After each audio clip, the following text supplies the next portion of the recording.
This is the Average Guy Network, and you have found Home Gadget Geeks show number 556, recorded on December 15th, 2022.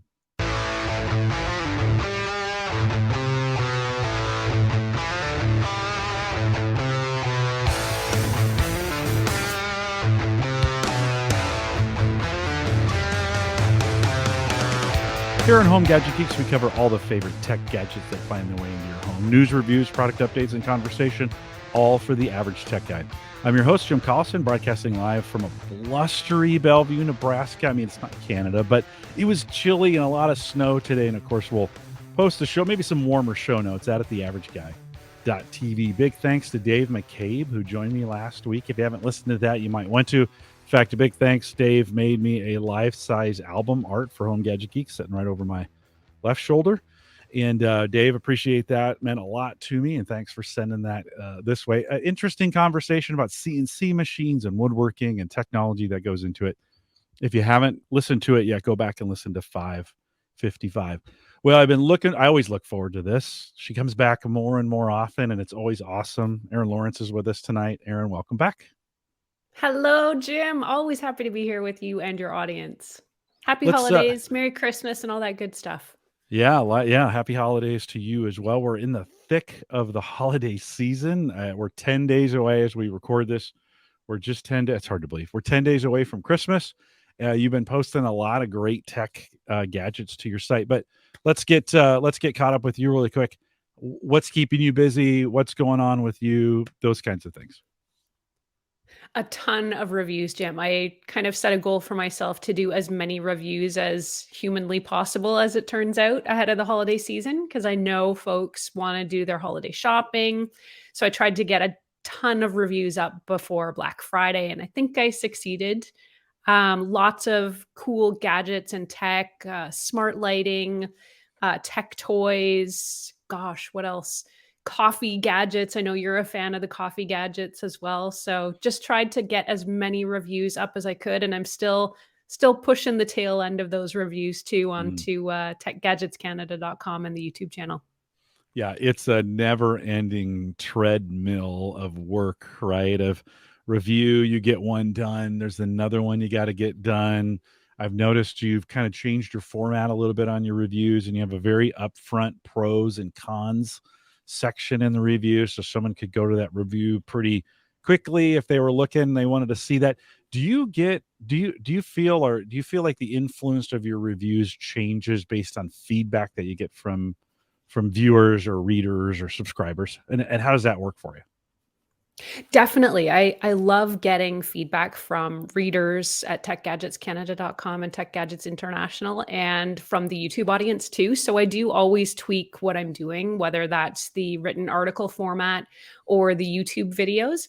And I've been fortunate to have some really good help in the last few months, making the website just more readable and more easy to digest, I guess, and to give people the information that they're looking for, as quickly as possible.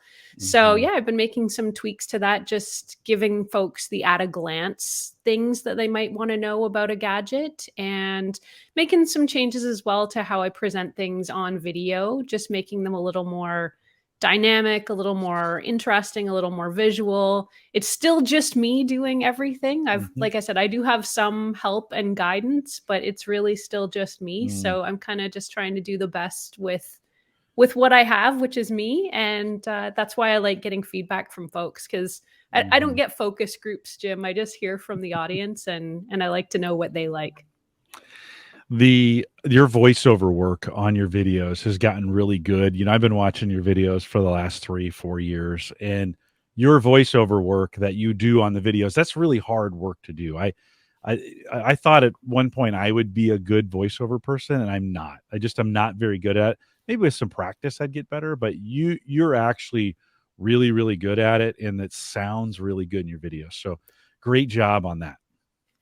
Thank you so much. It's definitely an art. I don't know if most people know that it's something you need to practice to get good at, or at least to sound like you're good at it. So I'm flattered that you think so.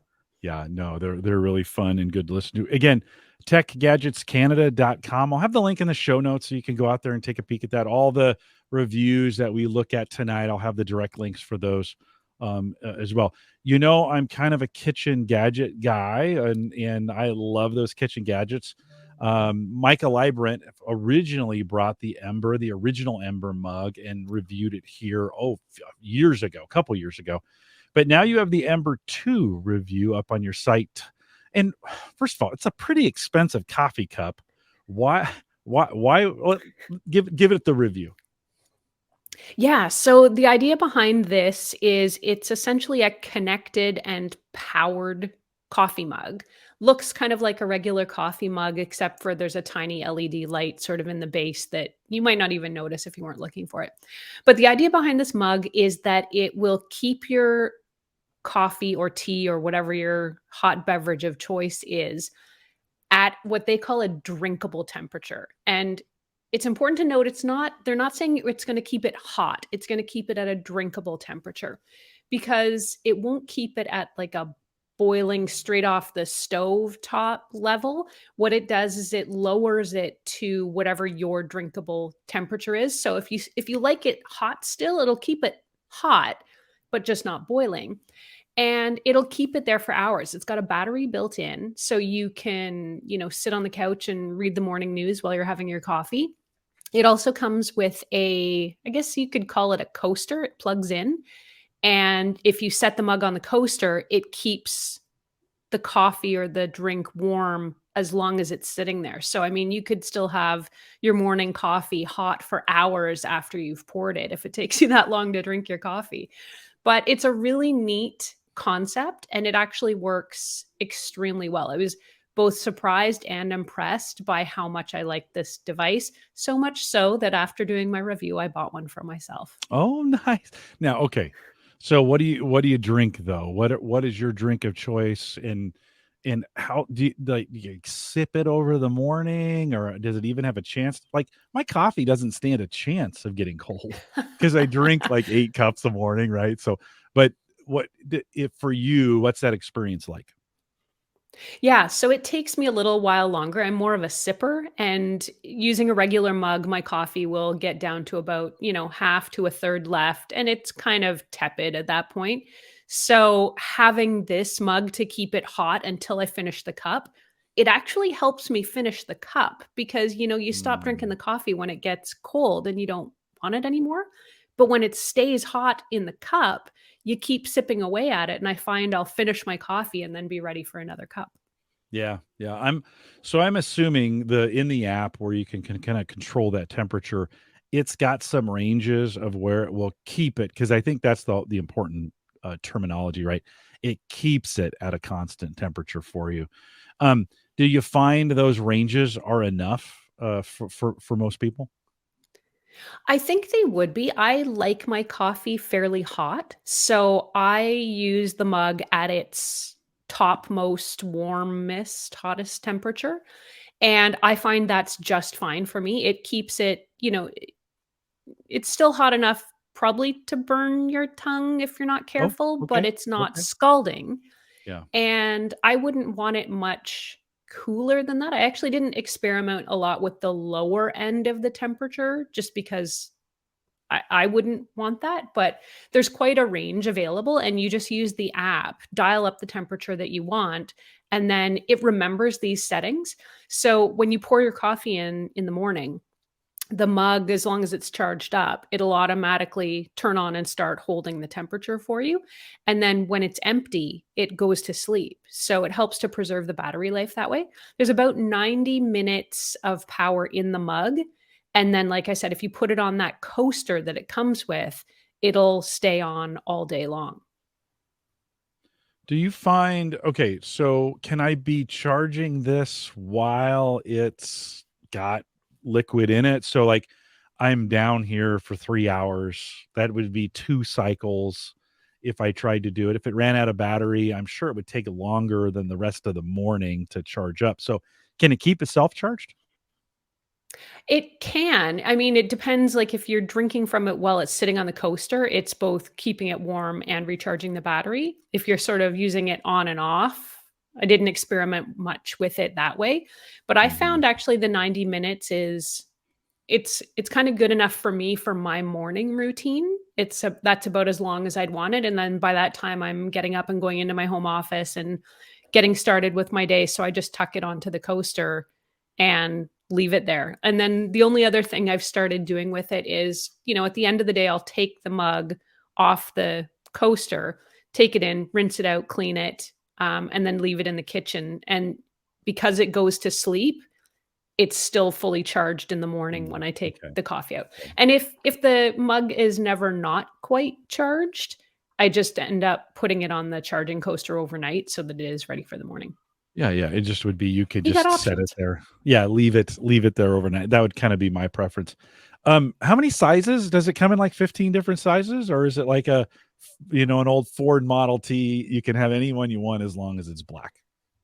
As far as I know, I think there's like 3 colors. There's 2 sizes, I think. I Okay. think I think. Oh, I okay. chose, if I remember, I think I chose the bigger one, but now I'm second Yeah, guessing myself. your review says the mug is available in 2 sizes, either 10 or 14 ounces, There, so that that's would the be one I great. chose, was the I 14. I would take the 14 ounce. Your review also says, about $150 a retail for one that's Canadian, so that's like $9 US or something like that. Is that pretty It was very close? inexpensive. It was 129 US and Okay, 169 Canadian. So okay.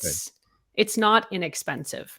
Yeah, and I could get a really nice Yeti mug that is insulated and I don't have to worry about plugging it in. It's gonna keep that hot coffee hot, not forever or, 90 minutes like this Ember, but it'll keep it hot for a while. What's the lure for you? You bought one. What was the lure for you versus using a really good insulated, by the way, that Yeti mug is about 45 bucks, which was Mm. ridiculous for a coffee cup, right? Right. Just saying. Well, so is $150, to I be wasn't gonna honest, say that but too loud for your review, but what made you wanna, keep it? I just really enjoyed the experience, and Mm. when I was trying it for the review, I just thought, "This is extravagant. It's not something anyone needs, and it's expensive." But after I had a chance to spend a couple of weeks with it, I found myself constantly reaching for it. I found myself really enjoying the experience of having the coffee always warm and never going cold in the cup. And I found I was finishing my coffee, which, I mean, I know coffee's just like dirty water essentially, but it felt good not to be pouring it down the sink because I didn't drink it in the morning. Oh, I okay, hold on now. So maybe I'm a caveman here. I'm gonna drop the link to this review in the chat as well. And Tony does say here in the US, Costco has got that 14 ounce for Mm. $100. So I'm sure you can find some deals on these as well. I perk my coffee, I make a big pot of perked coffee in the morning. And if I don't finish it, I just leave it on the stove, and the next morning, that's my first cup of Mm. coffee, so I just pour that in, put it in the microwave. What? Yeah, it's actually really good. Put it in the microwave. It is tasty and delicious, and it becomes my first cup. So, you calling me a caveman? Is that what you're I think we're gonna have a conversation about stale coffee, but Oh, no. Uh-uh. to each their own. Everybody Yeah, has their yeah. routine. Yeah, yeah, no, right on. Everybody's for a long time, I would only do it fresh, and then just started noticing, well, I've got some left. It can be my first cup of the morning, so pour that in, throw it in the microwave, nuke it for 90 seconds, pull it out. It's the cup that I drink while I'm brewing the next the next set of coffee, and it's just fine. It is just fine. Obviously, You're I'm breaking grossing all you the out. coffee rules. Well, Breaking all the coffee rules. I guess I'm not a true coffee snob, because I do that. Any other thoughts? The app pretty easy to use? Is it, pretty functional? I mean, it really doesn't have to do much. Charge, hold the coffee, keep the coffee at a temperature, recharge the next day, right? So, pretty easy and everything works pretty well? Yeah, the app is really easy to use. It's easy to figure out. It was easy to set up. I like the construction. You know how mugs can kind of be really particular for people if it doesn't Mhm. have just Yeah. the right lip or the right feel. This mug, the other thing I liked about it is it feels like a traditional mug. Like it's got a bit of that ceramic feel, but I actually think it has to be made out of like some kind of coated aluminum or something. But it feels good, it feels comfortable, and you know how you always reach for that favorite mug? This is the mug that I kept reaching for, Nice. so I was Nice. really happy with the app, happy with the mug, happy with the outcome, so that's why I decided to gift myself one for Christmas. That's awesome. Does the coffee stain in there? I know you gotta hand wash these, but does the eventually, does it kinda get? Because that's the best thing about kind of a coffee cup is the little bit of, you know, patina that gets put on the cup after you've been drinking that for a while. We do have to talk, Jim. I've got a special cleaner I can recommend that gets all the No, that coffee stains ruins the out of the mugs. flavor. That ruins the flavor, Aaron. What are you I don't doing? know, Jim. I don't know. Do you drink your We would tea? clearly not be compatible on morning routines. Do you drink your coffee with your pinky up in the air too, or Well, that's how we're supposed to do it in Canada, aren't we? oh, that's how it works. Right? Maybe just trying Right? to be polite on that. Yeah, Bob says coffee's just water with suspended particulates. And Exactly. then Tony says he loves iced coffee with leftover coffee. So that's 2 against 1 Mm. on the leftover coffee, Aaron. So maybe it's not such a bad thing. Wow, I've really freaked you out with that, haven't I? You and I have gone from like coffee compadres to something else. I'm not sure what, but like I Oh, said, I will still respect your choices about well, coffee thank because you. coffee is very Thanks. personal, but Thanks you're freaking me out a bit. Well, okay, let's use that to transition a little bit then. Oh, So as there we we go. think about making some, some espresso and doing it this way, you got an opportunity to review this machine that's on screen now. Talk a little bit about it. Yeah, this is the Breville Barista Express, and I was really excited about trying this one because I am, as I think we've talked about before, a coffee snob, or at least I try to be. I try to be. I play one on YouTube. Mhm. So this is one of those gadgets that it's also very expensive. It's about $800 or $900, and but it's what's called a semi-automatic espresso machine, so it does most of the work for you. This one has an integrated grinder, so it'll grind the beans and you can just keep them in a hopper at the top. And then as you're going to go and make your espresso, you tuck the portafilter in underneath, it fresh grinds it, you tamp it, you stick it in the machine, and then you've got espresso in about 30 seconds. There's a lot of adjustability and customization you can do with this machine, which is one of the reasons I was really excited about trying it. So you can adjust the temperature, you can adjust sort of how much coffee will automatically get ground into your portafilter, and if you like it darker or lighter, you can adjust that. And then the last piece it does is the milk heating and foaming so that you can make, those espresso based milk drinks as well if you want. Overall, this machine was really good. I was really surprised at how easy but adaptable it is to whatever your preferences might be. And I was actually really choked when I had to send it back. I did not buy this one for myself simply because it is about 800 or $900, but I did really enjoy the experience.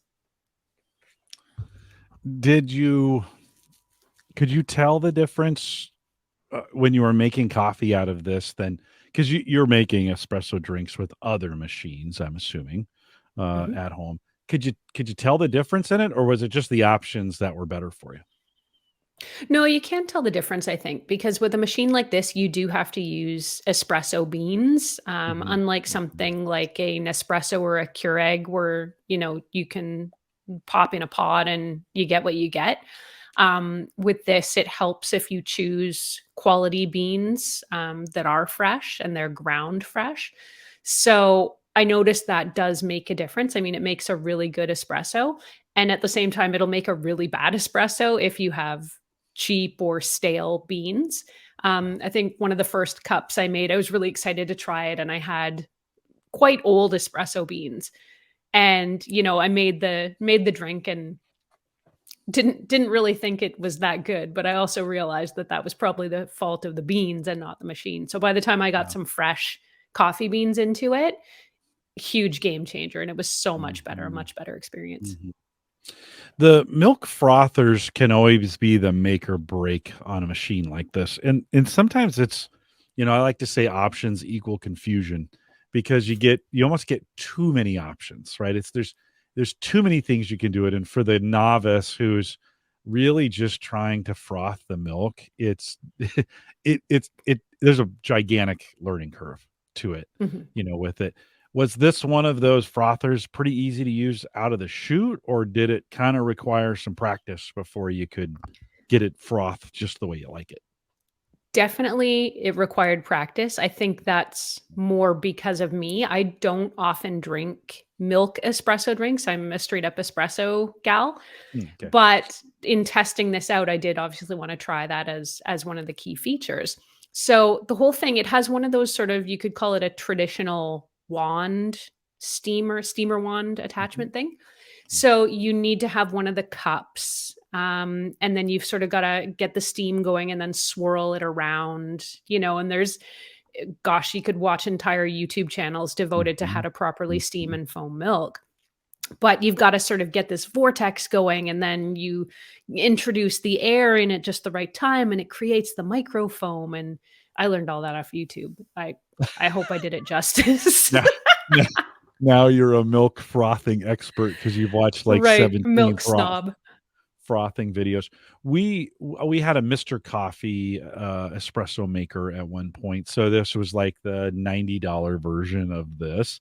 Still made really good espresso drinks, and the frother was pretty basic, but after working with it for some time, I kind of figured out the intricacies of it and how you did it right. I think, like, using a thermometer for meat when you're smoking it or grilling it, the thermometer makes all the difference on frothing milk, and that's just something I didn't know or understand very well. Does this have an integrated one, or did you use a thermometer when you were, um, frothing with this? Good question. One of the tips I got a long time ago now, I guess it was, is that when you're using one of those stainless steel cups to froth the milk, if you put your palm, like set it on your palm, by the time the milk gets hot enough to be too hot to hold in your hand, it's done. And that for the most part, you don't want milk that's hotter than that, because at that point you're probably scalding it and Mhm, over mhm, steaming it. So, I've always just kind of gone by that feel as opposed to the temperature. I know there's plenty of folks out there that like, I gosh, is it like 120 or 130 or something, like scalding hot milk in their drinks? And I think that that might go back to the Ember Mug too, where they're trying to keep the drink hot enough. So if you get it scalding hot when you drink it, by the time you're finished with it, it's still warm. So mhm. maybe if that's you, just properly steam milk and put it in an Emmer mug. Yeah, there you go.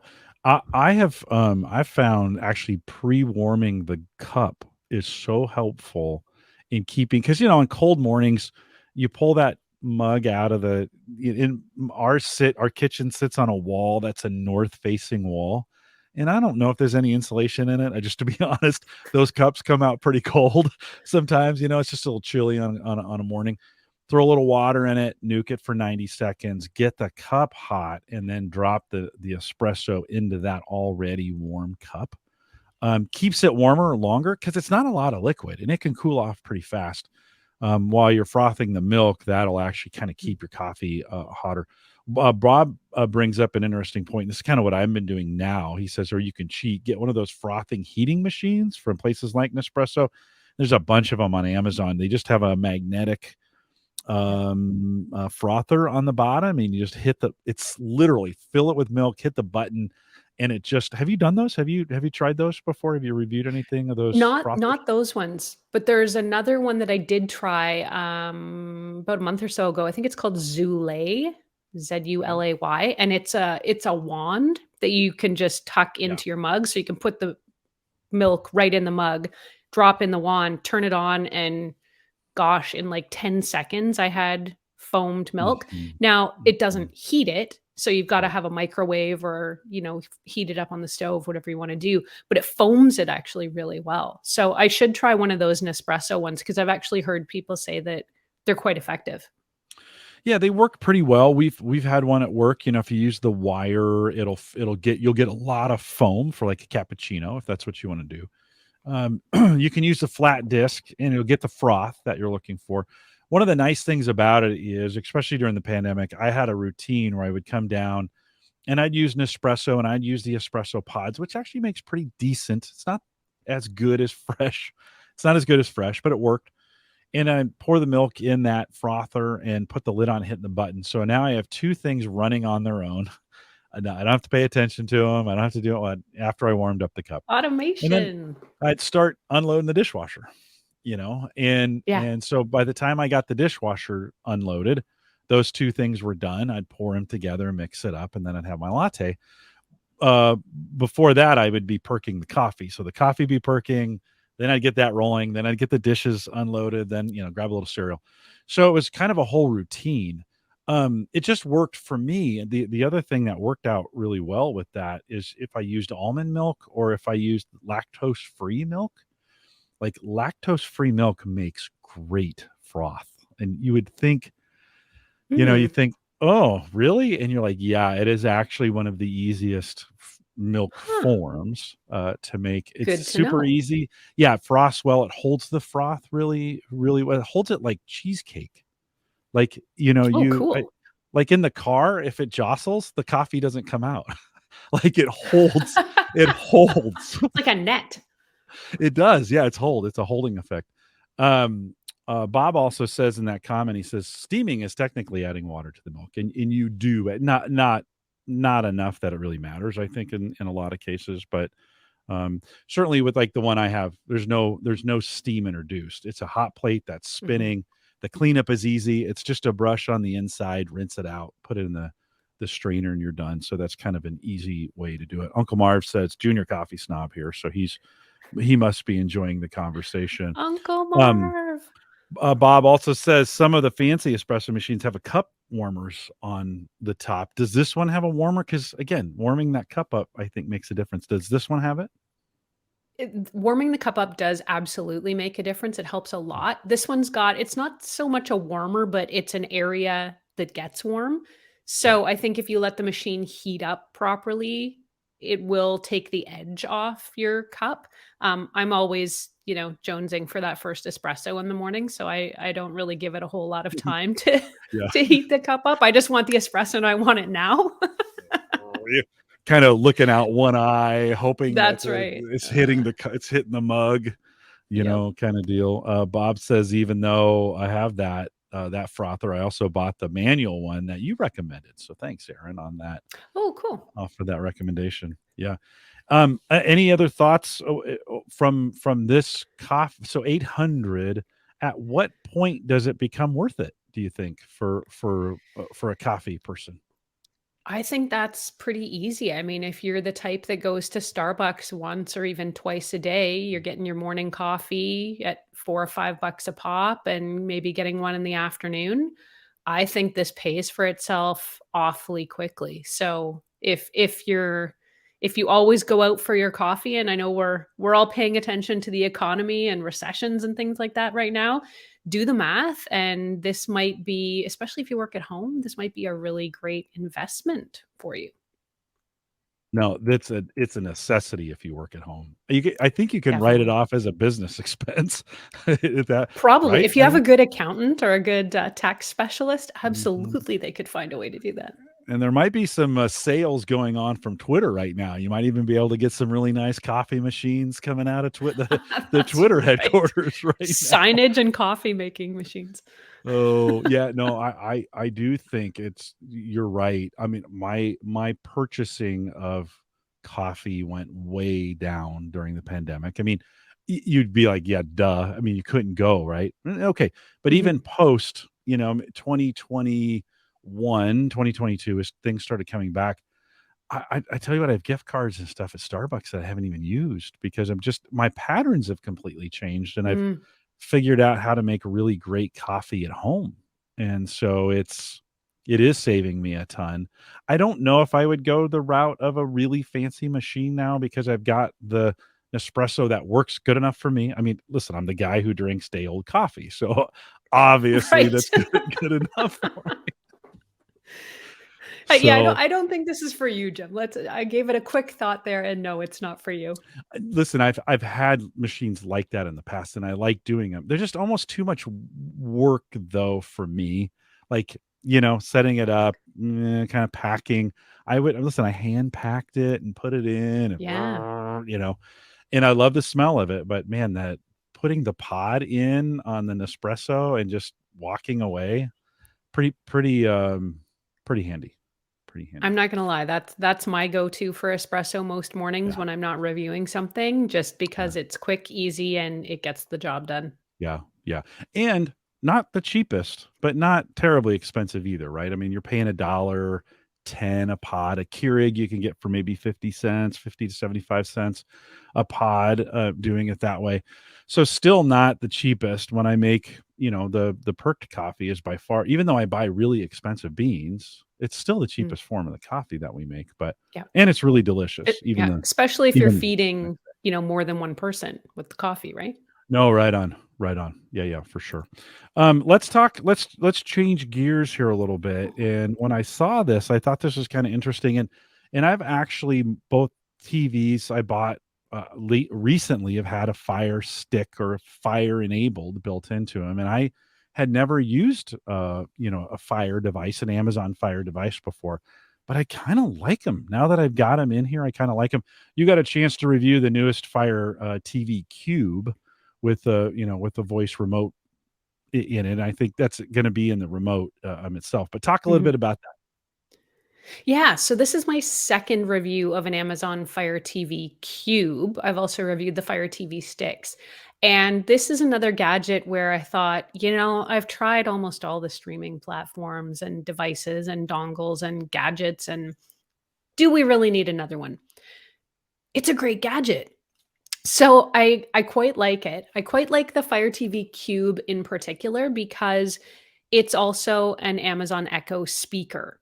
So it doubles as like a smart home hub or speaker or device in addition to controlling all those aspects of your TV.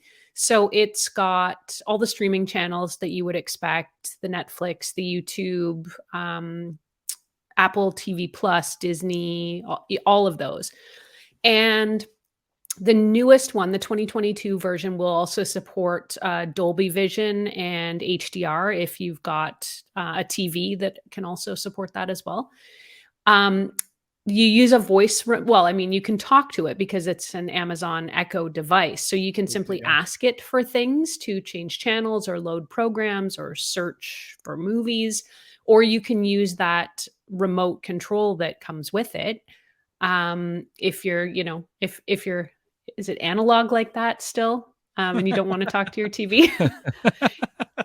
Yeah, something like I'm that. not quite sure it's analog, digital analog. Anyway, but it's a great gadget. The only major downside for me with the Fire TV Cube concept is if you've got a wall mounted TV, this is just not the right gadget for you Mm. because there's really nowhere to put it. Particularly if you don't have sort of furniture in front of or beneath the TV. So you'd want a different product for something like that. But if you've got your TV on a stand or on a piece of furniture, this can easily tuck sort of out of the way beside or behind it. And it's kind of two birds, one stone because you're getting that Amazon Echo smart home control device with a lady built in, as well as the full TV control. So it's really, really handy. So it plugs into the TV via HDMI. And so in this case, if I had it mounted to the wall, but I had a stand below it, that would work, right? You just need to kind of have Definitely. it nearby. Or you could route the HDMI through the wall and maybe come out if you didn't want wires hanging down, right? Yeah, there's certainly ways you can hack it, and I know lots of folks out there get creative with how they install these Mhm. things. Mhm. So you could definitely do that. I just kind of kept it. I do have a piece of furniture in front of my TV that I was trying it with. Um, so I just used it that way, and it doesn't look bad. It's kind of got a bit of a new design. The original version of the TV Cube was kind of a shiny black plastic, and this one's got more of a fabric wrap on it, so it's a little nicer looking if you want to leave it sort of visible. Um, yeah, I'm trying to think. It's 4K, which I think these days is really important, 4K resolution. So you want to use it with a 4K TV, and if you haven't made the switch to 4K TV yet, then do that first and then go for this. Yeah, well, this is the year. I was going by all the stores, and they all have just TVs stacked. When somebody told me that, I thought, Mm. no, it's not really that way, and it really is that way. At least here in the United States, I went to Best Buy, and the rows that you would normally walk in just have TVs, tons of TVs in Oh, them. wow.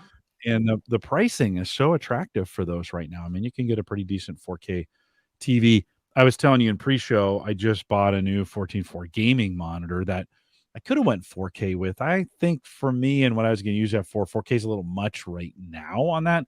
But if I was buying a TV today, yeah, I think you got to go 4K right out of the chute. I was surprised the unit itself has both a 10100 Ethernet jack capability. So if you wanted to wire it in, you could, but it also comes with 6E, well, Wi-Fi 6E, which is fairly new. And do you have a 6E router that you could test it with, or just connect it to your regular network? I didn't at the time. I have since gotten a 6E router that I could soon test it Yeah. with. Yeah. I haven't yet.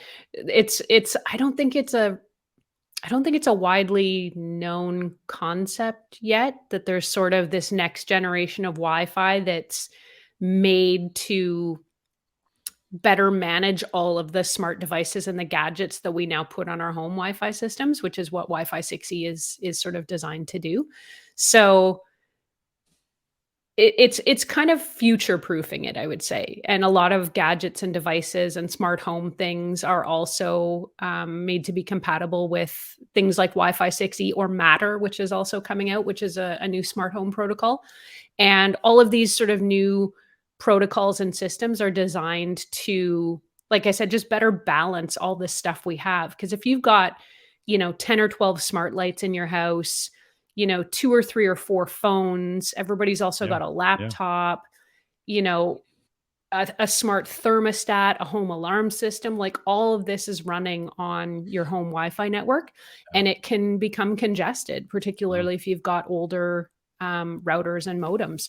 So I've had it happen where my some of my smart lights will just drop off the grid, like they just won't function.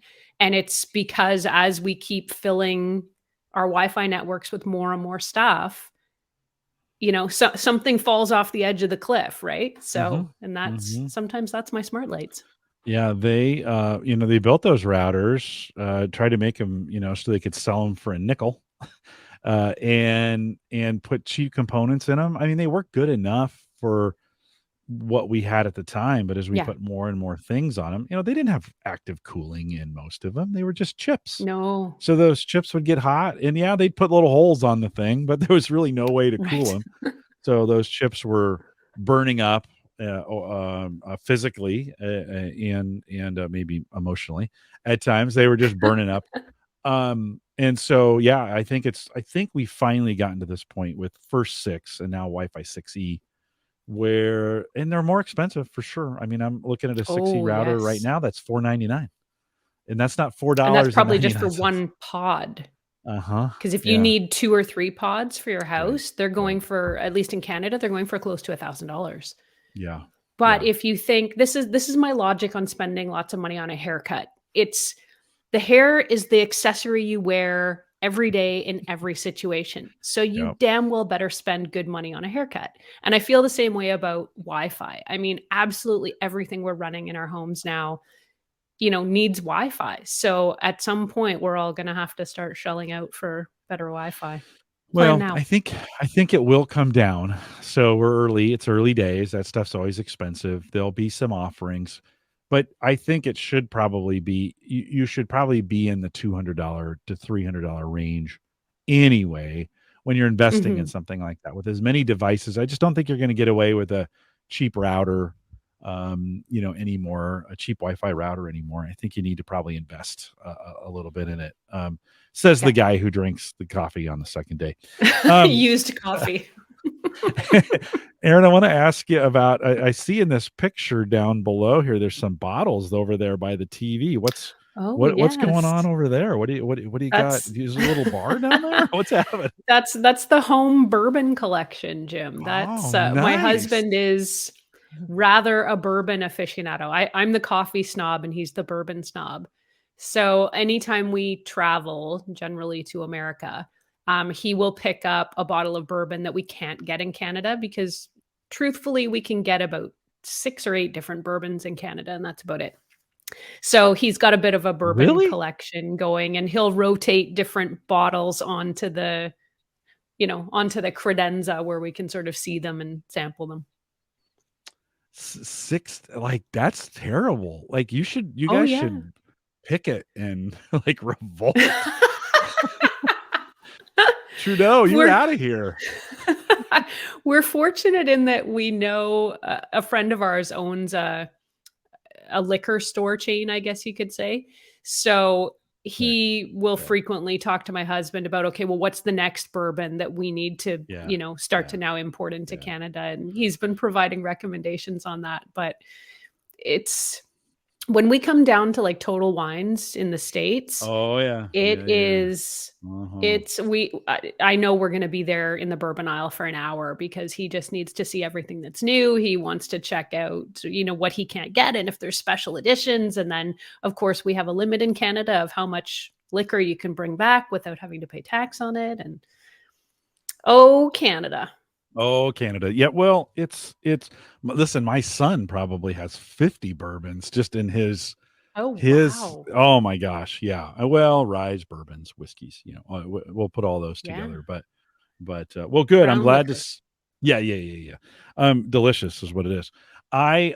I was glad to see. I noticed the bottles. It's in the second picture as well, which is super great. I was like, "Yes, they're doing some great things there." In Canada. Would you so for somebody, what's the strength of this device, do you think? I mean, who's the consumer for this thing? We've all got 1,000 Alexa uh A ladies in our in our Good environments now. catch. Do I really need yes, do I really need another one at my TV? And a lot of TVs are coming with Fire Sticks or Fire, integrated in on it. Who's the consumer for this? I had to give that some thought, Jim, because every TV, particularly all these new 4K smart connected TVs, they all have all of this stuff built in. So I keep asking myself, why do we need another gadget like this? And honestly, folks that watch my YouTube videos want to know the same. So I kind of came to a couple of conclusions. One is that if you sort of choose one TV interface, it's familiar. You can kind of rely on the same TV interface instead of having a different TV operating system on every TV in the house. And, maybe your kids get confused from TV to TV, or, if you've got a senior in the house who's not super tech savvy, it's like, I can only operate this TV, not this TV. So having a reliable, familiar TV interface that you're comfortable with can actually go a long way for a lot of folks. So that's one advantage. Um, Updating, if you've got sort of an older TV, even an older smart TV, just like we were talking, these things go out of date and they're not quite built to be as fast as they could be. So if you're finding your smart TV that you maybe got, 6 or 8 years ago is a bit on the laggy side, you could connect a smarter device like this and probably get some speed improvements out of it. And then, one of the other things that I like, I travel, enough that having a device where I don't have to constantly log in to every streaming service at every place I'm at, or I don't have to borrow someone else's profile and I can get my shows and know which episode I'm on and, pick up right where I left off. There's some advantage to that as well. So those are kind of the three keys for me about why you'd want to adopt a streaming stick or dongle or cube like this.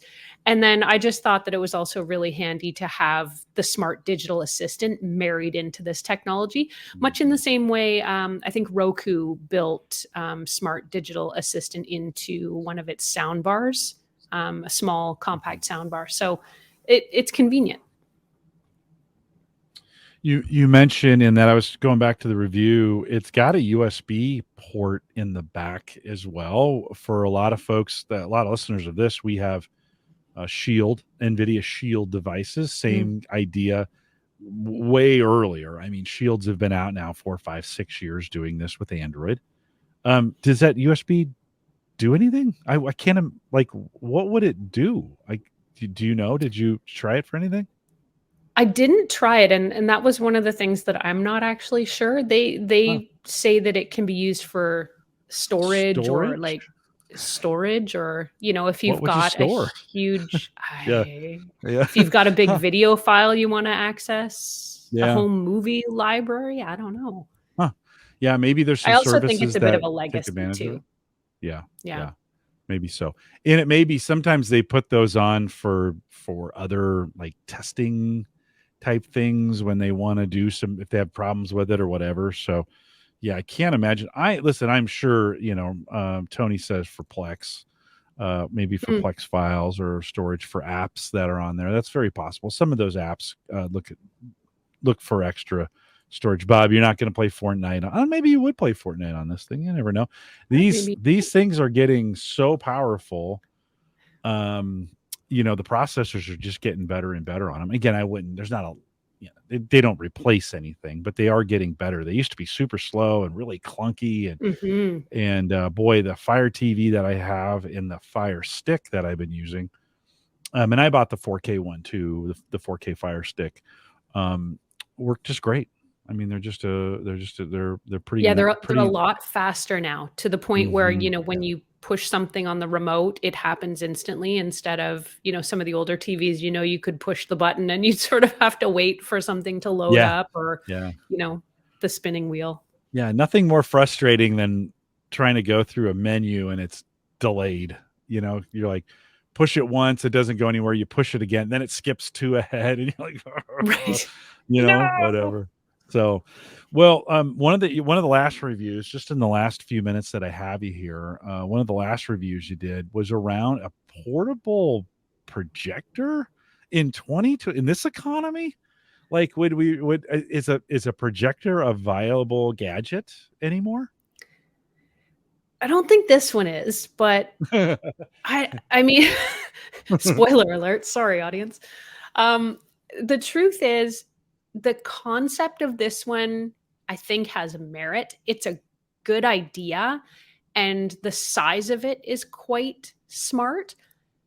The execution of the product is not strong. So what this is it's a portable projector. It's shaped like a giant can. Um, it's probably about the size of a large coffee mug, and it's cylindrical shaped. And you can plug it in. It comes with an AC power cable. You can also buy, and yes, you have to buy an additional battery pack so you can use this wirelessly, like anywhere outdoors in your backyard, for example. And this is the Samsung Freestyle. And what Samsung wants you to do with this is they want you to take it to these places. They want you to use it out in your backyard and, maybe set up a home theater in your garage. I'm not quite sure. But there's some things that just don't make this the ideal way to do that. Part of it is because it does have to stay plugged in. There is no built-in battery with it, so you always have to have power unless you want to shell out for that extra battery. The other huge problem I have with this projector is that it's not bright enough. If there is any light bleed into the room, your picture is almost completely washed out. So I tested it both during the daytime and at night, both with some ambient lights on and no lights on. And probably not surprisingly, it performs best in a completely dark room with no distractions.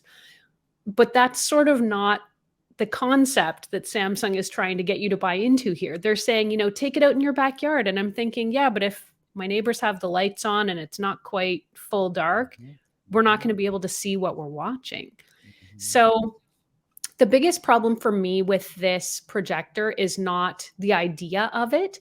It's the fact that it doesn't come with a battery and the light's not bright enough. So Mm. I was not recommending this gadget in particular. I love the concept of it, and I really hope that the 2.0 version is a lot better.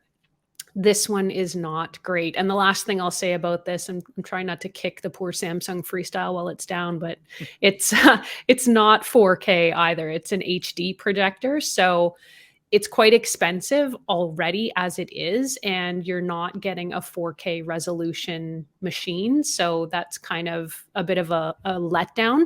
It's about I've seen it on sale for the holidays, but it's about $900 US and over $1,000 Canadian. So Yeah. Yeah. not inexpensive. I think that's a theme for tonight's show, Jim. Not inexpensive. No, it's okay. I mean, these a lot of these gadgets are that way. I would think about $900 on what kind of TV today I could get for $900. And yeah, they're less portable, but they're not that much less portable. Like they're super light.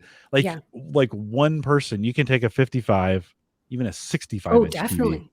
and just pick them up. One person, just kind of pick it Absolutely. up, move it out. I bought a new TV for the deck, and I just bought a little 32-inch fire enabled TV. And it also and you say why 32? Well, I wanted to double it with the treadmill. I didn't want a 60-inch Ah, TV on my treadmill. right. Like it's a little big, right? So 32 is perfect. And then I bought two mounts that are exactly the same so that I can take it off the treadmill, take it out in the yard, put it on the deck and watch it out there, right? So it kind of doubles. Oh, I'm never fun. going to be on the treadmill and on the deck at the same time. So, like, Right. I mean, me, it's all that's really important, anyways, is that it's that I wouldn't be doing those two things. So, um, that worked out. That worked out really well. I could see, and even so moving that in between has been super easy. So when I saw this review, I thought, oh, it really just lacks light power. They just didn't give it Yeah. enough. It's surprising that we've gotten so good and so efficient with lighting and bright lights with just very little power. And yet, do you know what they're using from a lighting standpoint in this? Do you know how they're I powering it? don't know. I don't I get the sense it's an LED light, but Yeah. I wasn't quite sure. And Yeah. one of the other again weird things about this product is that it's got this, I think they call it ambient mode, which is, one of those Samsung buzzwords. Yeah. So you can get it to like put signs up on your wall, like neon signs that say happy birthday or Merry Christmas. You can get it to project like a window on the wall. And these are actually great ideas and quite useful and nice to have. There's like a fireplace setting, there's a window setting, and it actually goes a long way to improving your space. The trouble is your window disappears in the daylight. You can't see that it's there. So, Yeah. I mean, it's really only useful, when all the lights are out. So, Yeah. I don't Yeah. know. Well, it's their first this is just their first version of this. Is this kind of a yeah. It So is. they'll take some feedback on. At a grand. It's pretty expensive. And imagine if the price may drop on that pretty quick if it doesn't sell well. Um Oh, there yeah, could after Christmas, I think it's gonna be cheap. yeah, there could be. Well, and that listen, for specialized applications where you're thinking about in a situation where it's going to be guaranteed dark. Right. Mhm. This could be nice. This could be great. I was out, well, I left something in the shed, so I was walking to it the other night, and it's pitch black in my backyard, at night. And so that could be a scenario where I could shine that up against the wall. I don't have a good screen spot. A TV is just easier. Yeah. Just to be, Yeah. well, okay. So before I let you go here, though, speaking of being outside, you just dropped a YouTube video on your channel about Mm, Govee outdoor lighting. I've been using the Govee humidistats for kind of measuring the humidity in the cigar, my yeah. humidors and those kinds of things. Govee seemed kind of like this weird lighting company for a while, and all of a sudden they have kind of come on with a bunch of totally cool products, and their app's actually pretty good. It's got too many ads in it, but it's still pretty good. Tell me what they sent you some outdoor lighting. What'd they send you, or Yeah. what'd you get? Yeah, I've got outdoor string lights and outdoor floodlights from Govee. And I only came to be really aware of the Govee brand within the last year or so. I've always been a Philips Hue fan, and that's sort of been my go-to. That's been the one I recommend. It's amazing and works bug-free. And I didn't think there was anything else that could compete with Philips Hue. But for me, the Govee lighting is it's amazing. You don't need a hub or a bridge for it, which I think is absolutely huge for a lot of folks. The Wi-Fi connections work amazingly well. It'll connect with both Google and A-Lady. The lights are bright. They're quite colorful. There's a lot of color saturation in the lights. And these outdoor ones are obviously weatherproof. I've had them out in the snow. We got snow really early in Calgary. So they got dumped on and kept right on going. So I just posted that review at techgadgetscanada.com, and I'm super happy with these. And I think I'm going to look at getting some more for, the spring and summer season coming up. Do you know what the retail on those are, just offhand? I Those want to outdoor lights? say they're a couple Okay. $100. Let me see if I can tell you really quickly. Yeah, I think that's while you're looking that up, I think that's one of the surprises. Outdoor lighting had gotten pretty inexpensive for the Mhm. non-smart stuff. And then, rope lighting had gotten inexpensive. I mean, shoot, I just buy Christmas lights after Christmas is over, and I've used Yeah. those as like under the railing lighting because they're hidden anyways. You Yes, you you don't see absolutely. them. You throw them in there. They last 4, 5, 6 years, right? I think for smart lighting, boy, that initial, and especially Philips, like Philips Hue, anything that's Hue enabled was It like, is "Oh, expensive. okay, here's a strip light for $79." And you're like, "Wow, okay, well," Yeah. it kinda made me think twice. I'm kinda hoping we'll see more of this, more smart lighting from other companies come out to kinda hopefully start bringing those prices down. Absolutely. And the 4-pack of the floodlights, which I quite like, is it's $80 right now. Okay. Regular Yeah. price, I think, is Yeah, about yeah. $100. Yes. You're certainly gonna pay way more for Philips Hue on that. Plus, you need the Philips Hue bridge, which is somewhere between Yeah. 60 and $80. So Yeah. Yeah.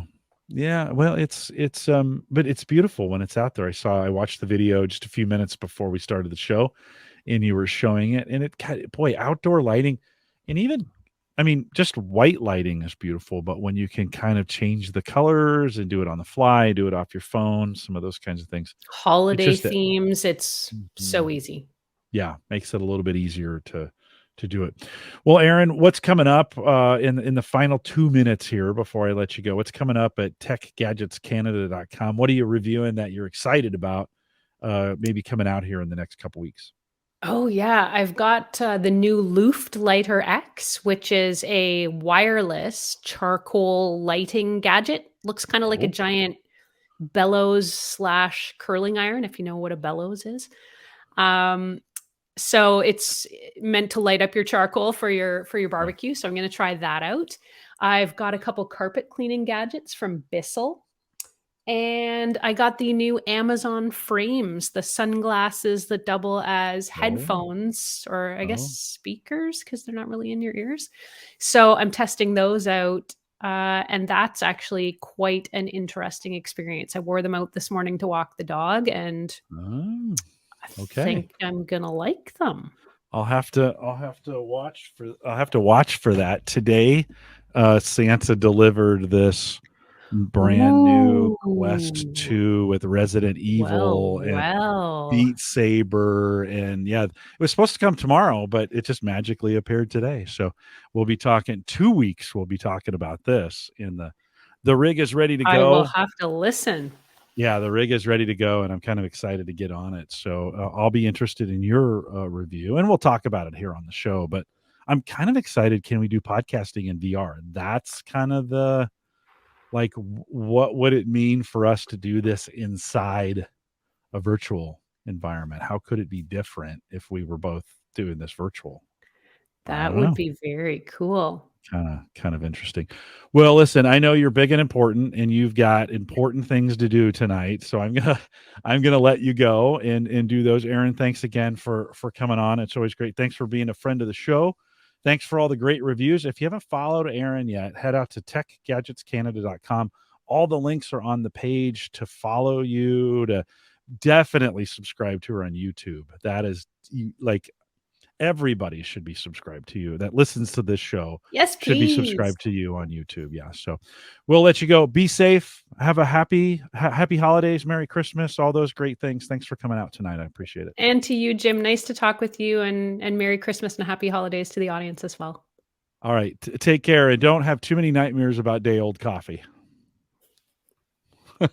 We'll see you. Take care. Take care. All right. Just a couple reminders. Like I said, like I mentioned to you guys, this came in today. I'm pretty excited about it. So I haven't even opened it. No, we're not going to open it tonight, but I'll be spending some time with that over the weekend, and pretty excited about getting that. If you hadn't noticed, but again, thanks to Dave McCabe for this life-size album cover for Home Gadget Geeks. He was on last week and brought that in. Next, and so Dave, thank you. Appreciate that. It was a pretty meaningful gift to me. He also sent me some super cool stickers. If you're into the woodworking space, and he's got some stuff going on. It's super cool in that area, so you might want to follow him on those pieces as well. So Dave, thanks for coming on. Next week, it's Christmas. Well, not totally. Thursday. I'm taking it off. So no show next week. And then the week after Thursday, we won't do Friday like we do on Thanksgiving, but the Thursday after that, the in between weeks, Sammy's coming back. So she's feeling better. She's got some updates and some things she wants to talk about. So she'll come on. She'll talk about the insanity that is my 10 monitors down here. Actually, it's 11 with this one. So she'll spend some time down there. Bob says, so will that VR count as 2 monitors? Could be 12, Bob. I think you're right. I think you're right on that. It'll be interesting to see. I have a little bit of apprehension about this VR stuff. Like I got it. I have it all. I have to do it now. But I mean, I guess I don't have to, but I'm gonna do it now. So I've got a little apprehension about it. So I'm super self-conscious about putting that thing on my head. That's what's kept me out of VR this far. So we'll have to see how that goes. Big thanks to our Patreon subscribers as well. For those of you who support me on Patreon, maybe it's been a while and you haven't been doing that, but you've been finding great value in the show. And if you have, a great way to give that value back is through our Patreon group. It's super easy monthly. We have one plan. I try not to make it too complicated. I guess that's not totally true, but for most people, I have just one plan. Head out to theaverageguy.tv/Patreon if you want to join the team today. And of course, that always helps do what we do here, and appreciate you guys doing that. Join us in the Discord group. I've been posting just on Tuesday. I wanted to light a candle. And so I pinged the Discord group and said, hey, if anybody wants to join me in the smoke shack, I'll be out there. You can jump in on Discord. Randy Walker from the Discord group joined me. Ed and my buddy Chef from Boston jumped in on a call. Maybe I'll do that more often during the week, especially in the winter when there's not a lot to do. It's dark. I got that shed all heated up, and it's a great experience out there. So join us in Discord, theaverageguy.tv/Discord. I'll let you in, and then I'll make announcements from time to time when I'm doing that kind of stuff. It was kind of fun. It was good. Randy, by the way, Randy, it was good to meet you. And I hadn't met Randy before. I'm going to try and have him on the show here in a little bit, but good to meet you. If you got a show idea, a question, whatever, you can always leave me a voicemail, homegadgetgeeks.com, or you can send me an email if you want, jim@theaverageguy.tv. That gets it done as well. Guys, thanks for coming out tonight. We are live every Thursday. Hope you enjoyed the fire up over here on the I'm going to do a little bit more of that out there. It kind of looks cool. I like it. We are live every Thursday, 8 p.m. Central, 9 Eastern, out here at theaverageguy.tv/live. As we're recording this, it's the 15th of December. We have 10 days till Christmas. Gentlemen, including myself. I got some shopping to do this weekend. We got 10 days to go, and so just make sure you do what you need to do. But most of all, enjoy your time with your family, whatever that looks like, whoever that is. Go and do it. We don't get opportunities like this too much, and so go out and spend some time with your family, and make sure you get that done. We'll be back in 2 weeks between New Year's and Christmas. Then we got some stuff lined up for. Got a channels interview. John's coming back from channels, which will be super cool. Bob and Ryan are coming back from CES. They're going to spend some time. What did CES say? What did it do? You buy all this stuff. I just got done buying this computer. We talked about it with Uyghur 2 weeks ago. Already stuff is outdated. You're like, so yeah, you guys know how it goes. We will see you. We'll see you in 2 weeks live. Come out and join me. Sammy's got some catching up to do. She's got some big news. So lots have happened. A lot of things have happened in the last couple of weeks. So she'll have some big news. We'll see you guys. We'll see you guys in 2 weeks.